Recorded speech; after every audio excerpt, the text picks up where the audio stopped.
Ruth Dzokoto. Ruth has a diploma in environmental health from the School of Hygiene, Accra, Ghana. She also has a bachelor in public health from the Environmental Health University of Health and Allied Sciences, Ghana as well.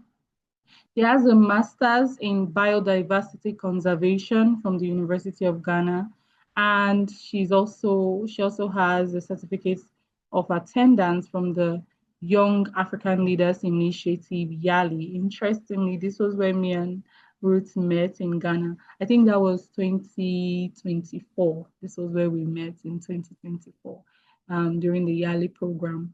She's also a board member at the Kwame Nkrumah University of Science and Technology for the Net Zero Carbon Emission Project.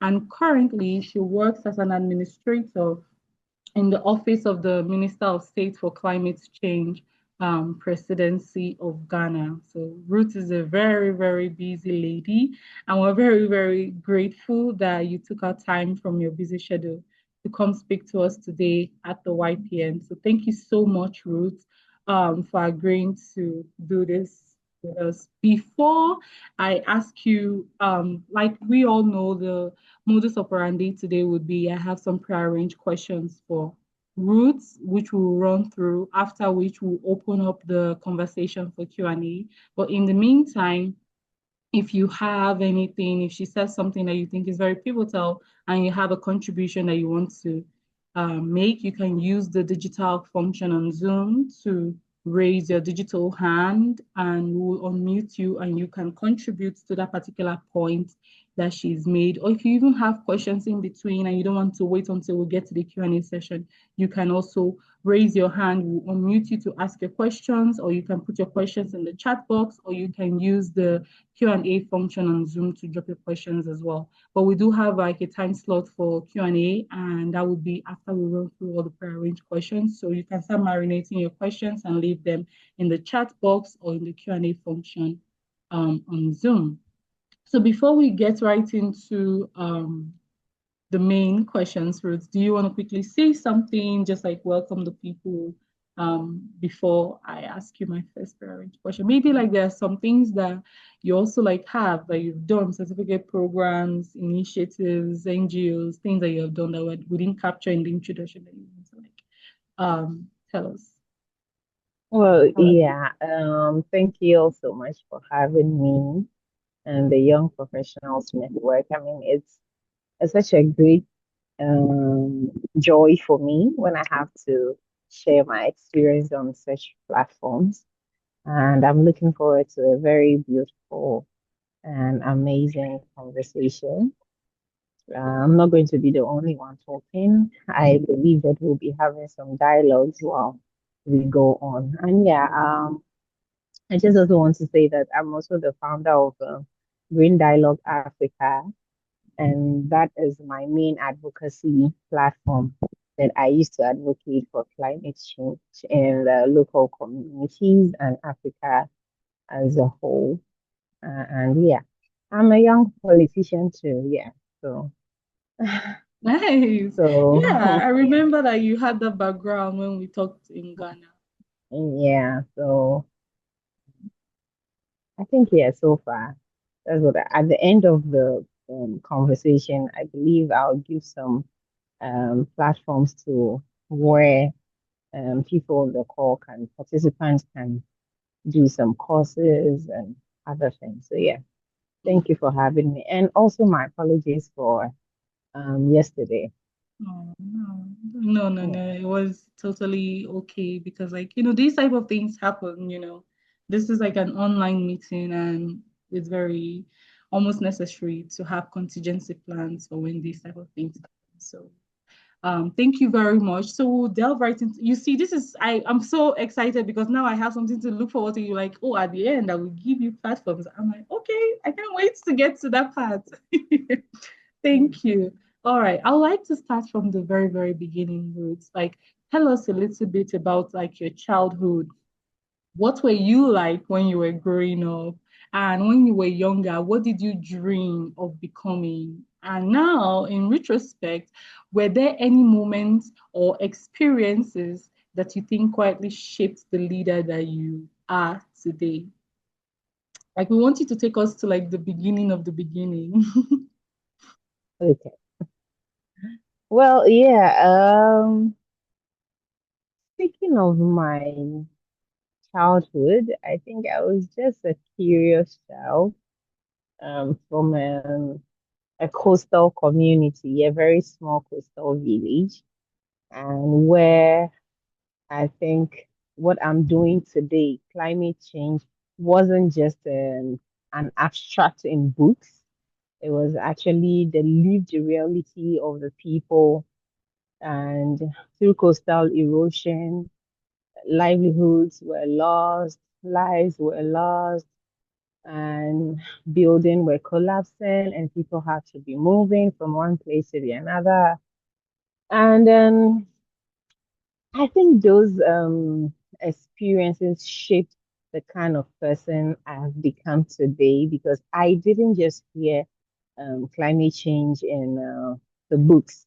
I actually lived it. So it is one thing I experienced when I was a child. And I mean, what more can somebody have as a story than what they have lived before? So yeah. And like I said earlier, I was such a curious child. I will ask the most unnecessary questions, but I believed it was necessary to me.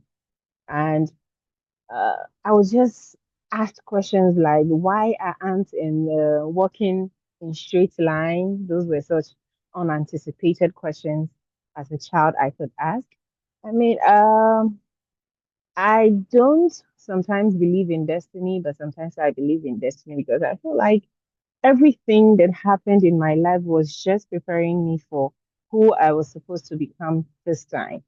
Because childhood, like I was compound prefect from class 6 to JHS to SHS and to my diploma level. I was always given something, a leadership position in environment, which was quite like exciting to me now. It's quite exciting to me now because I get to tell people that I am not just a climate expert. I have been an environmental person since I can remember. And so, yeah, and there was a time in my youthful or young age where I asked somebody from my community why the sea kept coming and why people kept going back right after the sea had gone back. And the answer I got was that the gods were angry with them. And it didn't sit quite well with me. I mean, as a child, I was very curious. I wanted answers. So the answer didn't give me what I was expecting. So, I mean, that drove my curiosity even more. So I always wanted to build a career around solving problems and helping people. So I think all those, I don't think any child would wake up and say, I want to be an environmentalist. I have never heard any child say that. Everybody wants to be an engineer or a doctor or a lawyer, a pilot. I wasn't different from those kids. I also wanted to be an engineer, but am I an engineer today? No, because I actually got the admission to do the engineering, but then I couldn't go because looking from my background, engineering was not something we are able to afford now. So you got to do something that in the meantime can give you some job before if you think about the engineering, you think about it. So I had to fall on going to a health training institution and going to the health training institution, I thought I was going to nursing or midwifery or something. I got to the health training institution, School of Hygiene, and it's environmental health. Can you imagine? So, I mean, everything was just aligning to who I wanted to become and what I am today. That is, let's talk about experiences that shaped my life. I think my lived experience, the first-hand experience of climate change from my community, actually is one experience that shaped my life until today. And education in environmental health, public health, and currently masters in the biodiversity. I think those experiences that have expanded my knowledge on the subject matter I'm currently delving in as a person. And then I would also say engaging directly with the community people taught me that sustainability development cannot be uh, one thing, a one person thing.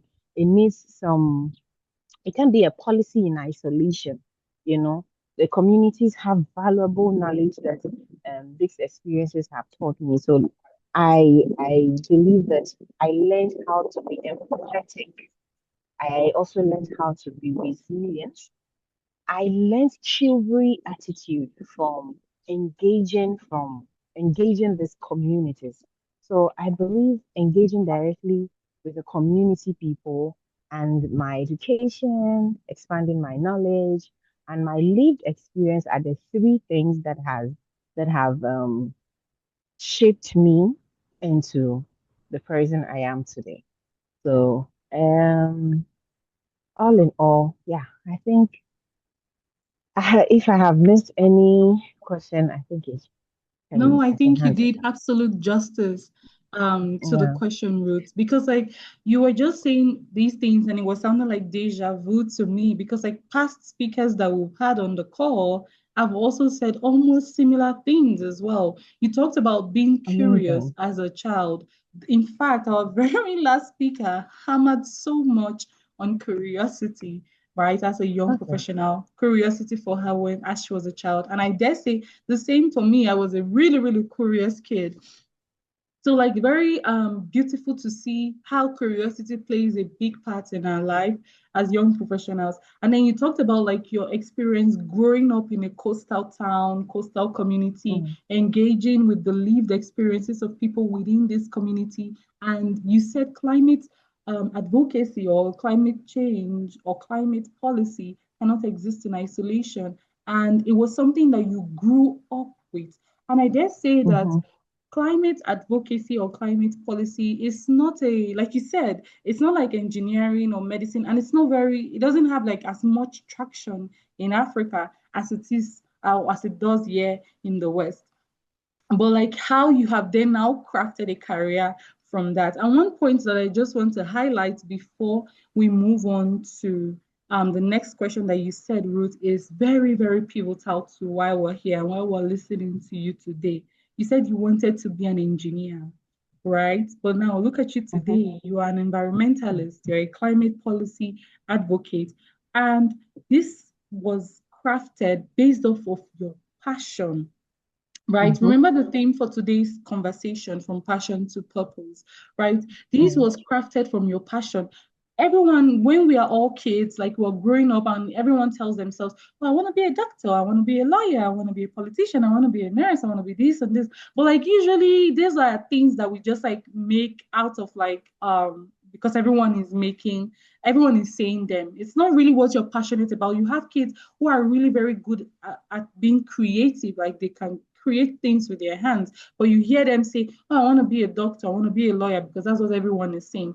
But we see today mm-hmm, how your passion informed your purpose, how your passion has informed your purpose and then spilled over into becoming a career for you. Now we have heard the first part. I think this is a very good segue for us to enter into the second question, because like we see now that you had a passion, right? And it yeah, became your purpose. But like I yeah, said, climate policy is not as big in Africa as it is here in mm-hmm, the West. Well, you've made a career out of it. And that is the second mm-hmm. question that we have for you. What has your journey into the climate policy, into climate action, climate advocacy? What has it been like? What challenges have you had to overcome? I know that there are so many hurdles that you have had to overcome because, like I said, it's not a big deal in Africa.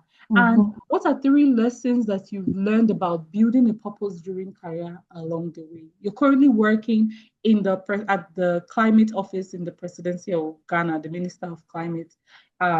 So like it makes it even more wholesome. But like tell us how Mhm. you've been able to navigate a career in climate policy and advocacy. Yeah. Like I said earlier, my journey has been driven by three experiences. There's a combination of my lived experience, my academic preparation, and my practical community engagement, like I said earlier on. So, my career in environmental health actually provided the basic understanding of environment and climate change, realization of the gap that existed between and still exists between policy and action. So there was a big gap when you come to what was said and what was done, what is being said and what is being done. A lot of talk go on, but when you get to the community, you realize that um, few things or the lesser things are being done in the communities that are vulnerable to this effect. So I founded the Green Dialogue Africa to bridge this policy to action gap. And then it is one thing to also take action, to want to take action. And then it is also another thing to have the resources to take that action. So I identified a gap and I want to help the community, but the resources are not there to help the community. So you fall back on advocacy, you make the people understand what the issue is, and to solve the issue of it is not the gods that are angry with you, it is a phenomenon that is being caused by human activities. And we make the people understand the basic science behind what is happening. And so that actually built me. And I would dare say that from not having any resource, my team and I actually did a lot in the community advocacy bit to help the people understand. So we go to community to engage the people. And so it got to a point where I actually needed the resources. I needed the decision makers to come on board and really tackle the problem from bottom up approach and not top down. Up down. Because if something is happening to the people and then you are just at the top making decisions without knowing what is really happening on ground, I don't think it's fair to the people. So that again built my curiosity and my career path into being part of the decision making body. So built my career around being one of the young people in climate policy in Ghana. And it pushed me to venture into the political arena where I get to meet the big people, the big names, and communicate to them directly about the issues. So when I say I'm a young politician, this is why I got into politics. And so I dare say that the current government that I am working with, I had to join um good enough. Young people are not given opportunity to serve because in this part of our world it is believed that is um experience is actually marked by age. I'm sure you know about Yes, that. Experience, for somebody to say I have the experience, then you must be an older person. person. If you're a young person, then you don't have that experience. But I would say that I was lucky or graceful enough to have people that understood that a young person can also be a leader. Mhm. So I was given the opportunity to bring out the policies I think was going to help tackle the issues from bottom-up approach. So I was added to the campaign research team to draft policies for the then political party National Democratic Congress. And today, I can say that based on the fact that we drafted some policies, it has translated into action, to which this is the first time we are having a climate change and sustainability secretariat in the presidency, and Wow. all from Wow. efforts that we've put together. And Wow.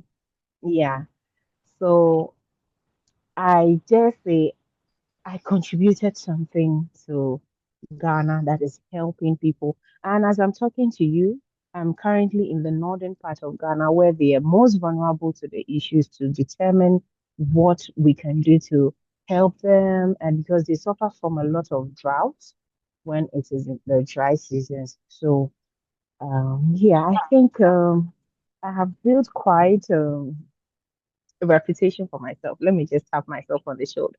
Yes, Yeah. you have. Yeah. So, but then it didn't come without challenges. Mhm. I mean, to everything that you want to do, there are challenges. And, but then I believe it is the climate change itself is a new topic to Africa.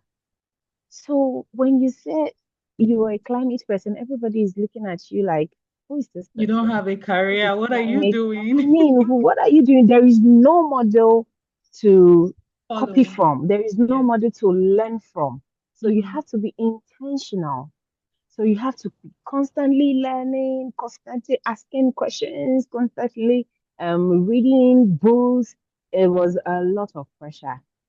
But I think at the end of the day, it has been worth it. The continuous learning and everything has been worth it because there was nobody to learn from.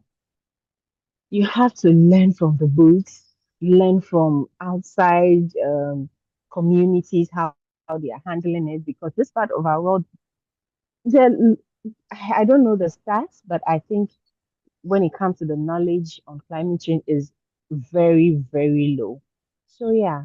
And then the practical experiences from the communities, I'll keep talking about it because that is another thing, another challenge because the people ready to accept what you're about to tell them, or they want to just accept what is good to them. Talking to these people was didn't come easy at all. Like it was such a huge task because I mean, take me and I'm going to put my grandfathers and my parents down and tell them that what they've known for years, that the gods are angry with them, it is not actually the gods, but it is something about science and something about what the individuals, are doing. How are they going to handle that? So it came with a lot of pushbacks, but then with consistency, we're able to get it one community to the other. So yeah, another thing is managing the responsibility. Well, I mean, I'm still building my career. I am not there yet, but having to build a career while you are still young, you're married, you have a child, it all came with challenges. And you're managing family business and still have to do things. Your families are complaining, your husband hates it, and that's the thing. Because I look at challenges as they are things to build us. There is always a solution in challenge. If there is danger, there is always a solution to that danger. So when you find yourself um, challenged by something, it is dependent on you to be very fast, brisk on getting what can I do to remove this challenge. So I don't always want to hammer on the challenges, but I want to see the challenge as a solution to what you can do. See the challenge as a problem that you need to put to address and to get a solution to. So yeah, I think so far that would be my sorry my experience building the career up in climate change.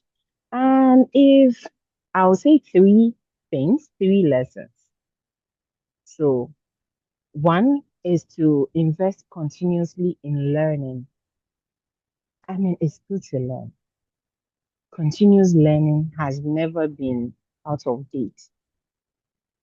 The more you learn, the more you become abreast with what you are, the career path you want to take, whether be it a doctor, be it an engineer, be it a lawyer, or be it an environmentalist.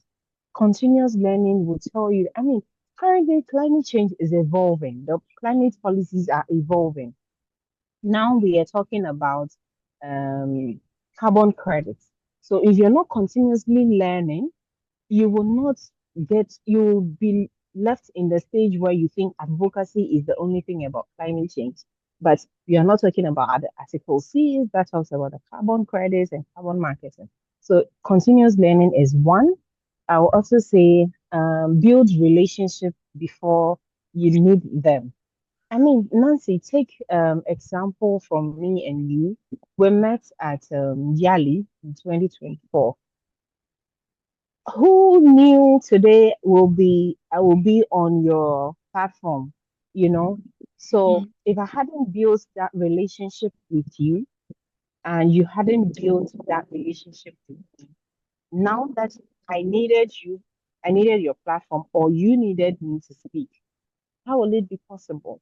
Do you Exactly. understand? So when you build the relationship before you need them, it is better than maybe you need something before you remember that, oh, I can call this person.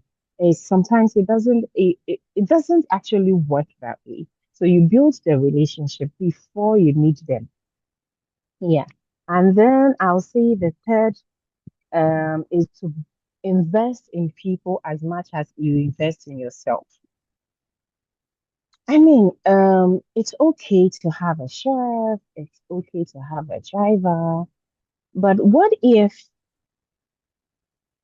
you don't have a driver, but you have somebody in your community that you think you can let that person learn the driving skills and then they later help you in life? I think I am able to travel this far from home, although I have a 6-month-old baby, because I have intentionally built people to be around me. I have intentionally built somebody I trust to drive um, my baby to scheduled health visits and all that. I have intentionally built a nanny, somebody that helped me in the house. So I am able to leave my child with this person and travel for 2 weeks. I mean, you have to build people. As much as you're building yourself, you need to build people that can be there for you, that can help you when the time actually arrives. You are not expecting that that time will come, but if that time comes, you need to know that you have built somebody that will help you in that instance. So, yes, I'll say build people, continuously learn, and build relationships before you Mhm. need them. Yeah. Yeah. So those are three. Yeah. Oh I my think. God, thank you so Mm, much. Oh my God, this yeah. is so, so good. I am learning a lot. Like, me listening to you, I am so, so grateful that I am on this call today, getting these nuggets from you. Just to reiterate, if you're just joining us, this is the YPN.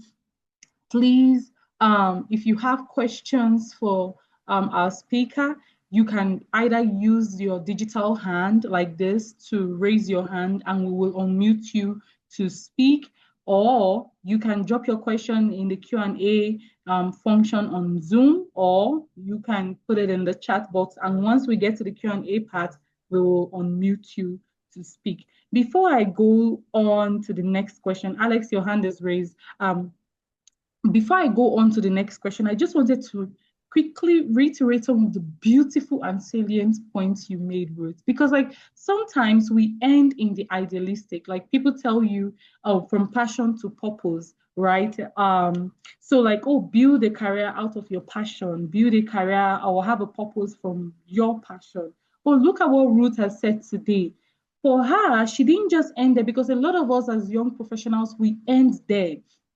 We think our passion is going to help us. We think our passion is all that we need. Oh, I have a passion for climate change. I want to talk. I want to go to the United Nations. I want to go everywhere and tell them about. But look at what you did, Ruth. I really like that your lived experience, number one. Number two, your academic qualifications. You went to school. You started educating yourself on these things so that you were not speaking from a place of only passion. You were speaking with scientific data. And then your practical engagement. You went into the community, engaged with the community, hands-on experience. So when someone is wanting to discredit you, and I'm very certain that maybe that's what your leaders saw when they brought you in, because they saw that you did not end only at your passion, like, oh, I have passion for climate change and everyone should, because like you speak so passionately about it, that's it. No, you have to educate yourself, because like the richest people in this world, they speak with facts and figures, they speak with scientific data. So your passion should not just end as passion, like what Ruth is doing today, what she has said and what she has done with her life and her career. It ended what? With scientific data. She went to school. I remember when I was in Nigeria, also thinking of contesting for office, and people were like, oh, Nancy, you are qualified. Look at you. You should go.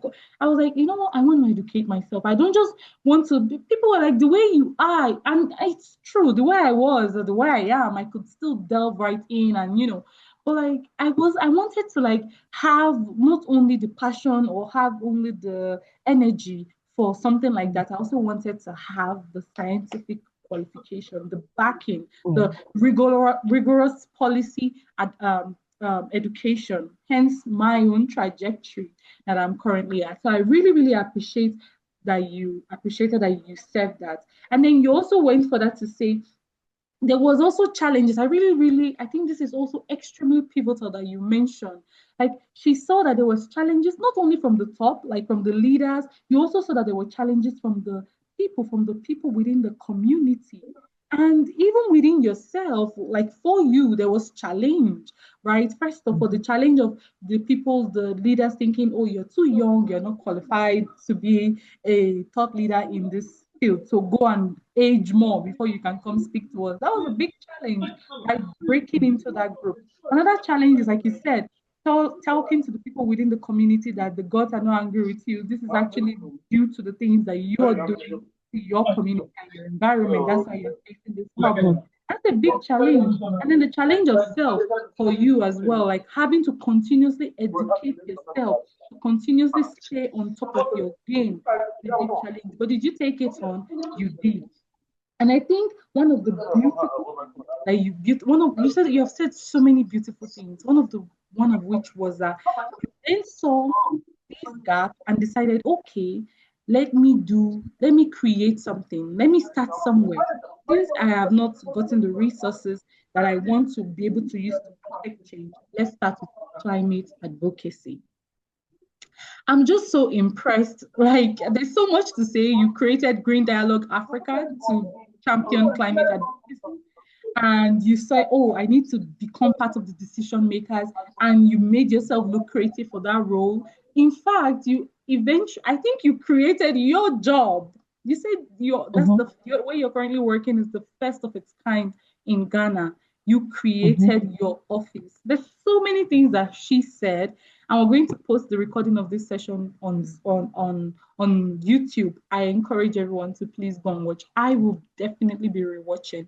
Ruth, you said so many beautiful things, so many beautiful things. Another one that really struck me was the consistency that you maintain across the board, from your professional career, like your educational background, to your professional career. There was consistency despite all the challenges. And then you talked about like the three learnings that we should take as well. So guys, please, you rewatch this, like rewatch this. This is so rich, and I'm so impressed. Wow, thank you. And I feel like you also started alluding to another question that we had, which is like you started talking about like how you're balancing doing all these amazing things uh, despite having a 6 month old. Oh my god, I know she wasn't it yesterday that I told you congratulations for putting to bed. Yeah. She's already 6 months. Wow, and you had to even like leaving her for 2 weeks with your nanny and your husband, and I know you're also a new wife. I think you got married in 2025, 2024, like leaving her with your husband, like new marriage, coming across. A lot of people tell young professionals, especially the ones coming out from Africa, that you have to pick a side. Whether you're for your career or you're for the family life. But look at you balancing both. So we want you to Yeah. please tell us about how you are embracing your new chapter as a mom, as a wife, as a young professional, still excelling in your field, how you have navigated balancing all these aspects of your life. Have there been opportunities that you've had to postpone or turn down because of like your personal life? And what has that experience taught you about success, clarity, and balance? Overall, we want to just like know how you are navigating everything, the sum total of your being as a human being. Yeah. So I'm enjoying the conversation a bit too much. I don't Ooh, clock it. know. You know, motherhood has been the most experience, the most shifting experience of my life. I mean,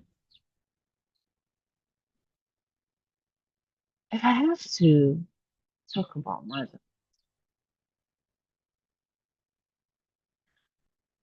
I don't know. I don't know how I feel about this, but I'm happy. I mean, I actually wanted a child. I prepared mentally for it, and the child came. So, yes, we get told to pick a side. It's either you're a mother or you're a career woman. Which one are you? I tell people I am everything. I am every I tell woman. you what, yeah, I am whatever I want to be. It doesn't have to be that I have a child. I love my child. I adore my, but I also have a career. It doesn't mean I love my child less, or it doesn't mean I love my career too much. Mhm. I love my child and I love what I do as a career woman. So how do I strike a balance? Before I gave birth, I was working at the presidency, and it got to a point where I had to choose between being pregnant and choose between coming to work because I had to be in the hospital most of the time. So I found a way to strike a balance by telling my bosses that I could work from home. So I was working from home. And I believe that they realize my professionalism and the fact that when I say I will do it, I will do it. So they agreed that I could work from home. And that for me was one good thing I'll take that my office did that I'm so happy about. And the other thing has to be that after I gave birth, I have to be juggling both. And before I gave birth, I was supposed to submit my dissertation for my master's degree, and I had to put it on hold. This was one thing that broke me, but also I wasn't sad about it because I knew I was going to have something to be happy about. So I embraced it. I didn't let it break me at all. I embraced that challenge because I mean, there was absolutely nothing I could do about it. I wasn't in the position to now go and do dissertation because I just gave birth to a baby. I mean, I adore my child. I love my school. I love my job. So I needed to strike a balance. I put it on hold. I put the dissertation on hold just to be with my child, to be present with my child. At first, I would define success as maybe how many communities have I impacted? How many people have I talked to? But now I define success as, am I present with my child? And in that being present with my child, am I still doing what I love to do? Now I define success as two things. I am present with my child, and my child is happy, healthy, and I am still doing what I love to do. So that has to be that I'm no more defining success by who I've impacted, what they learned, or what who gained from me or not. I now define it as my child is there and I am doing what I love, and the people are happy about what I do. Um, I will also say that proper preparation will make you know that will make you prepare well when the time comes for you to strike a balance. Because I knew what I do, I knew I love my job. So I wasn't going to wait to the last minute to now be saying, oh, I need to do this, I need to do that. So immediately I gave birth, I started pumping extra milk. So the men on this platform, I want to tell you that you need to be there for your wives. Okay? Oh, Yeah. So I started pumping extra milk. I bought a different freezer for the milk, and I kept storing the breast milk in 200 ml bags, and I got over 300 to 200 ml bags. So that 200 by 320 something bags. So wow. I knew I had had enough milk to last my baby, even if I should travel for 2 months. Wow. Yes. So um, that was something I did when my child was very small. So now I know that, and then there were opportunities I had to leave. Example is the school dissertation I told you about. I had to do it later on, and I had to also travel to some international. So if you know COP and you know Mm-hmm. the UNFCCC programs, you know that as a climate person, you don't want to miss out on these conferences Yeah. because to get accreditation to even attend is is a big deal. So Mm-hmm. this is me that got the accreditation and got the financing and got everything I wanted, but have to say no to it because I had to be with my baby. So it doesn't come without challenges. It doesn't come without you having to mentally prepare for it. It comes with everything. So it is dependent on you to know to how to prioritize. Yeah, it has also taught me how to prioritize things in my life. At Mm-hmm. first, I could just do anything from anywhere, but now I have to prioritize what is important. Mm-hmm. If it is not important, if it's not going to contribute to my child being okay, me being present with my child, or it is not going to contribute to my career life, it is a non-starter. So now I know what to prioritize and what to let go.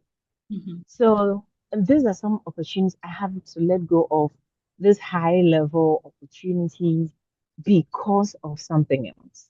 Mm-hmm. But then I knew that being present with my child is for some moment.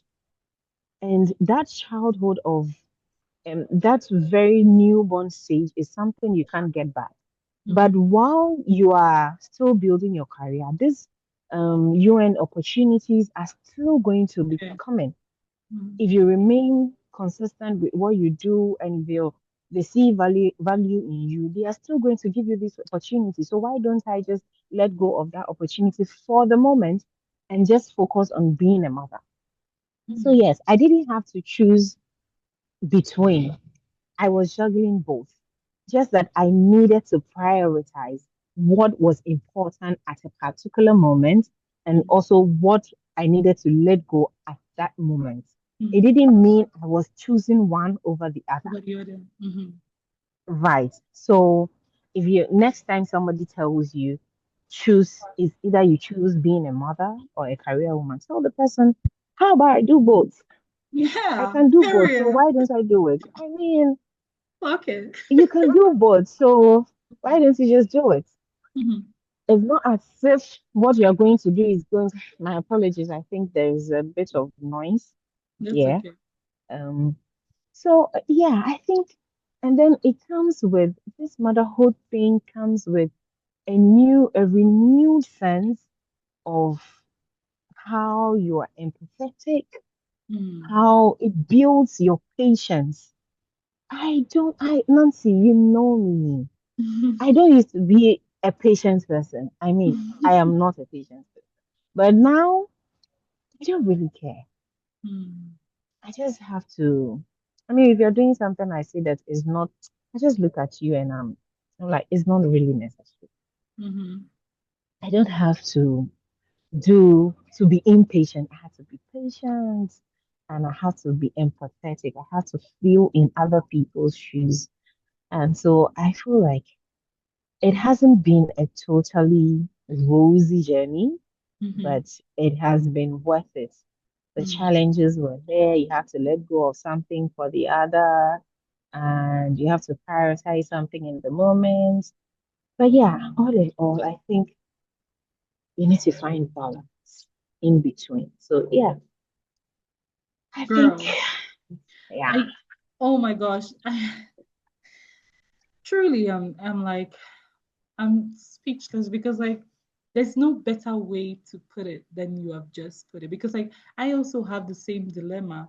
Like people say, "Oh, you're a wife. Oh, you left your husband and oh my God, you know." But like I tell people, like my life yeah. as a person, an individual, I am not only my profession, I'm not only my career. Remember when I was in Ghana? Remember when we were in Ghana? I Hmm. remember I told you guys I was getting married like 4 days Oh after we my finished, God. and everyone was shocked. I'm like, wait, what?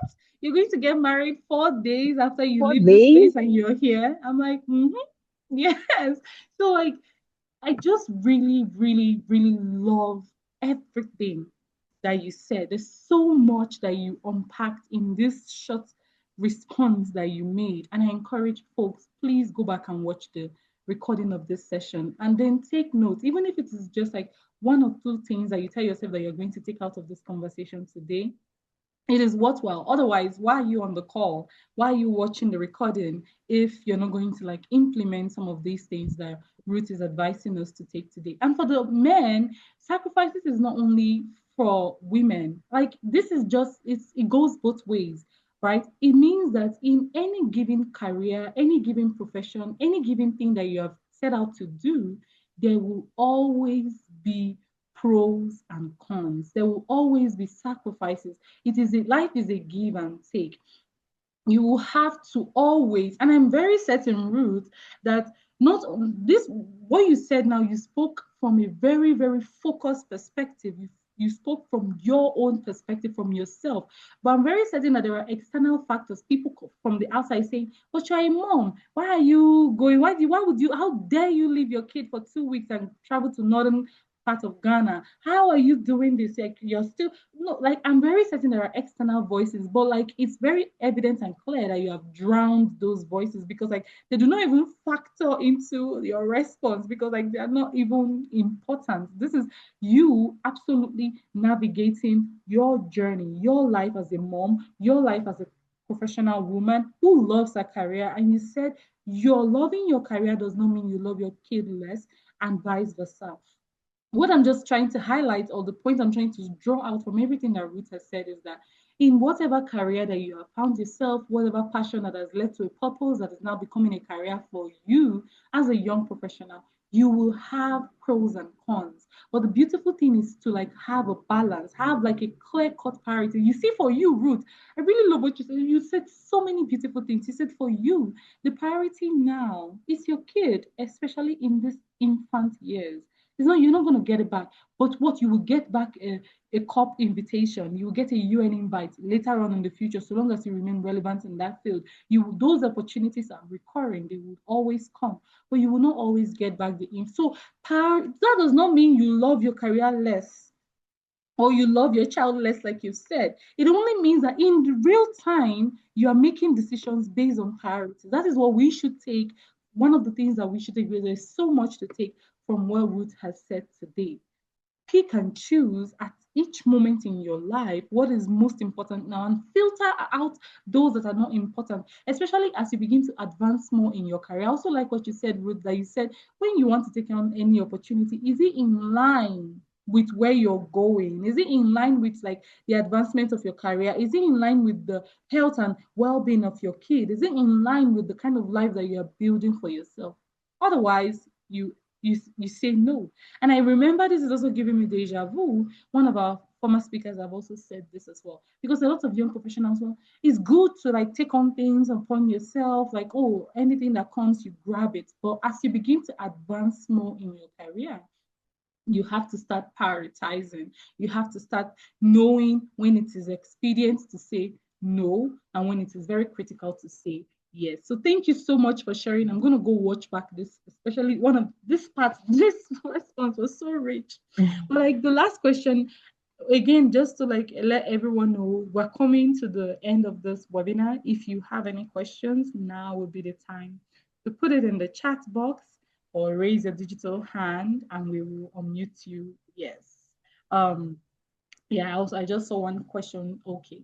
Thank you very much, Stephen. We'll get to that question real quick. But before we do that, we have the last question that I arranged for Ruth today. And that is, Ruth, you've spoken so much about like your childhood, how you ventured into climate policy and how you're navigating that field. And also you've just shared with us again how you're navigating your career, your personal life together. So if you could leave us with three things, three lessons from your life, not only from your career, but like from the sum total of your life. If you could leave us with three lessons, right, for building successful careers, for living wholesome lives as young professional, what would they be and why? And do you think it is important to learn them early?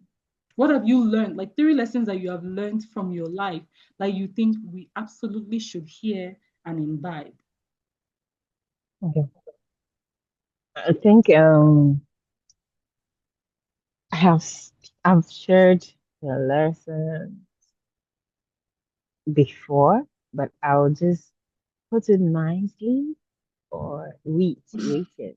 Yeah. So one thing I would leave with participants is that become excellent before recognition.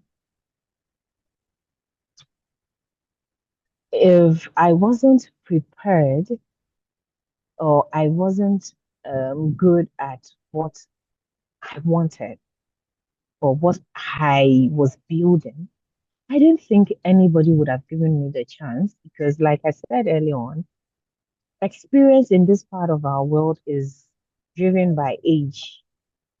But if you are very prepared, if you're if you have knowledge about the field you are in, if you're excellent, everybody can see through that and give you the opportunity. I'll tell you a story. My mentor is currently the presidential advisor to the president of Ghana. It didn't just come from because I'm beautiful or because I Which am you in are. politics. I mean, yeah, I take that as a compliment. I mean, or I am the most interesting person in the world. I am interesting. But it came from the fact that I was prepared. And then of late, we use social media for very, excuse me to say, useless things.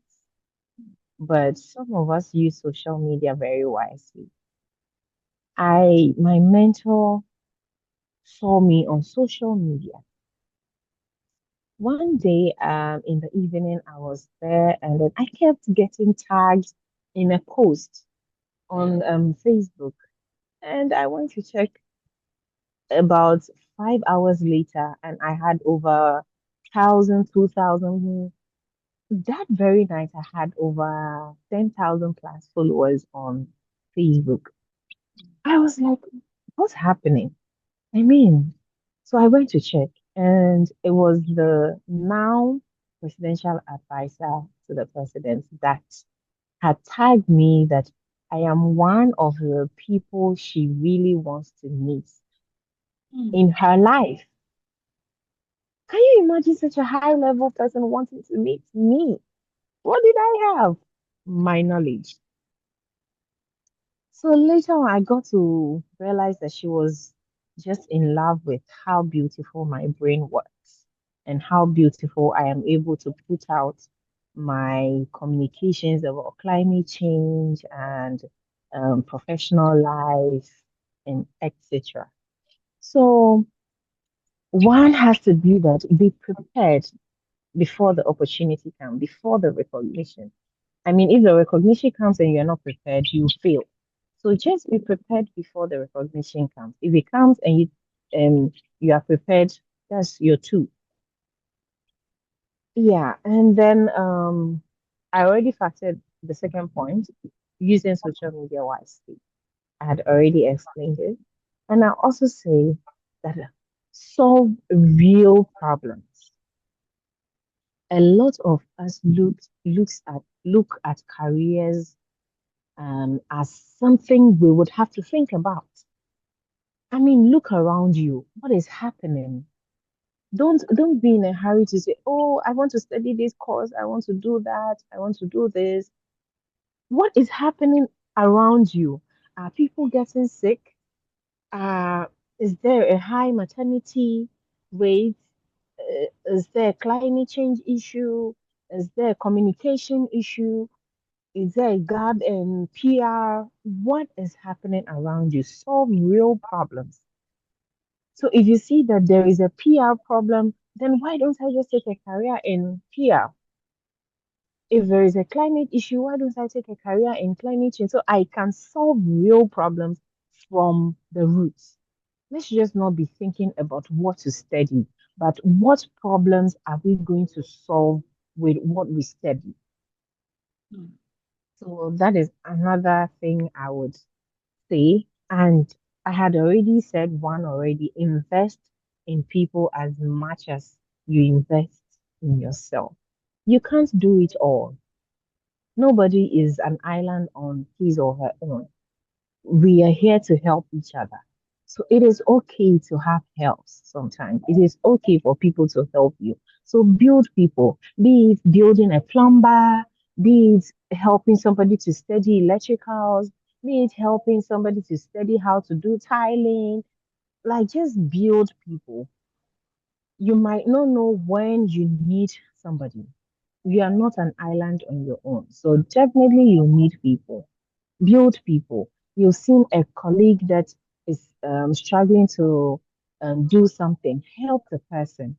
Because, I mean, it gets to a point where you might not be the one to do something for yourself. It takes somebody to do something for you in a moment. You can be very far away from home and you need somebody to just go and maybe check on your mother or something. Build people, build connections. I always don't define connections as building connection with higher people. It is okay to build connection with higher people because of where you want to go, but it is also okay to build connection with the people just around you. Because at the end of the day, these are the people that are going to help you. I always say that when we go to functions, we are looking at um, who is this minister? I want to take a picture with this minister. I want to take a picture with the president. I want to take a picture with this a member of parliament. Are you taking a picture with the person just seated beside you? Because this is the person that is going to go with you. This is the person that tomorrow you will fall on that, okay, my child has to do this. Can you help me? Then today people are calling it protocol. Yeah, protocol, because I mean, I built that relationship. So if my friend today is somewhere and maybe my sister needs help, don't you think my friend will help me? She will help me, not because maybe of anything, but because we have that relationship. So let's be very intentional about the connections we build. And yeah, I think that would be my last point. Thank you so So much.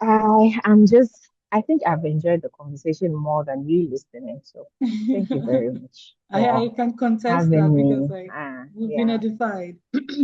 And I yeah, can like even like the last point that you made is very, very pivotal. I mean, I can come to Ghana today or when I'm coming, I'm like, hey Ruth, I'm on my way to Ghana. Come pick me up and right. right? And vice versa, when Yeah, you're coming to Nigeria, you're coming to the US, you know you have someone here that you can fall back on. yeah. Very, very salient point. And there's so much more, but because of time, I would advise everyone to please watch the recording. Before we say goodbye, we have a question in the Q&A that I would just like to ask you, Ruth, and it's from Stephen Agemandwa. It says, it's really worth listening to you, Ruth. I learned a lot and I know I have to do more now. I agree. So once again, thank you, Ruth, for your kindness. I contacted you on WhatsApp and you have been kind and calm on me. You're such a kind human being, we all know. I agree. Wow. Please kindly throw more light on the carbon credits you mentioned. Also, highlight some key areas and climates that we can engage ourselves in, which go beyond advocacy. I studied BSc Information Technology, but I have passion for the environment.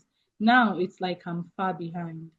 So he wants you to talk about like the carbon credits. He wants you to talk about how people can build careers in climate um, policy beyond advocacy.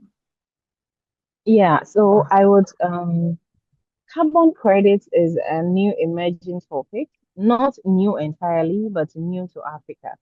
Yeah. And then I would advise that you get you take UN climate change. They have a portal that is for learning.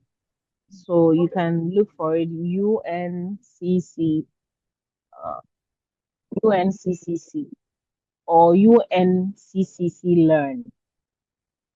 So it's a learning platform for the UN climate change. You get tons of courses from there. They have the article 6 that talks about the carbon credits. Yeah, and then I would advise that you go and delve into that topic. It's a whole new topic that if you want to, somebody like you that studied information technology, you can actually look at that side and see how you don't have to deviate from the point entirely. You can just look at how you can use your information technology bits to solve a problem in that. Sorry, just a minute.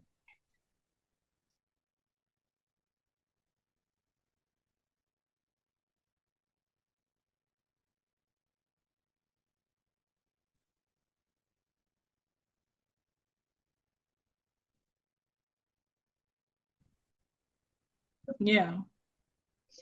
Yeah, so you can just use your knowledge on information technology to see how it best suits to solve a problem around time. We have so many topics that you can delve into as an infotech person. Um, there is communication, and there is another emerging marketing. In fact, we have remote sensing, GIS, and remote sensing. Somebody like you that is into information technology, it will be good for you to delve into. And I don't think you are behind. You just didn't find this um, niche early, and it is not too late. So there are a lot of just keep learning, updating yourself with the new things in the the space, if it is something you really want to do, you just have to keep learning about the new emerging topics around this space, and then you'll be fine. You're not late at all. Mhm. And I know before you go, thank you so much for responding to that, Stephen. I hope that Sorry, and helped. then there is Coursera that also has a lot of topics to studies, a lot of um, topics around climate change if you're really interested in the space. Yeah. Mm. I know you also talked about like sharing with us on platforms, and you already started UNCC, Coursera. Are there more platforms to learn and educate ourselves on like climate change and beyond climate change, like for folks who are interested in other things as well? Yes, Nancy. So I will share. It's a pile up of I'll just share with you so that when you have to put it across, you just tag it to the video. um, Okay. and then and also you can share it with the people on the platform later on through their emails. So Okay. yeah, and then but I would really, really advise that the UCC Learn is the overarching platform for the UN climate change web is a UN climate change learning site that you want to get a lot of these courses from. Yeah. Okay. Well, thank you so much. If we don't have any other question, thank you so much for You're welcome. availing us the opportunity of listening to you today. I learned a lot. And once again, yes, you're welcome, Steven. Thank you to for joining the call. And we know you also joined yesterday and a few other folks as well. But like we said in the beginning, we couldn't like accommodate the conversation yesterday.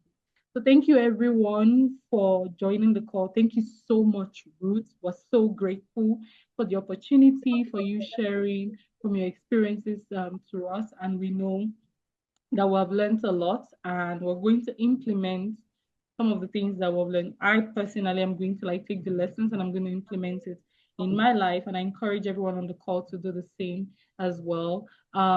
This is again the Young Professionals Network. What we do is to invite young professionals like Ruth who are making waves in their careers to come talk to us on how they're doing that, and then we'll learn from their experiences. We have all the past sessions that will hosted on the call on our YouTube channel. So I would invite everyone to go to our YouTube channel and watch the recording of this session and past sessions as well. And also stay connected and stay engaged with the YPN. We have like upcoming webinars that we do periodically. Our next one is on the 29th of this month. So please stay on the lookout for that as well. And thank you again for joining the call. Thank you so much, Ruth. And that's a bye Thank you for for now. having me. Bye.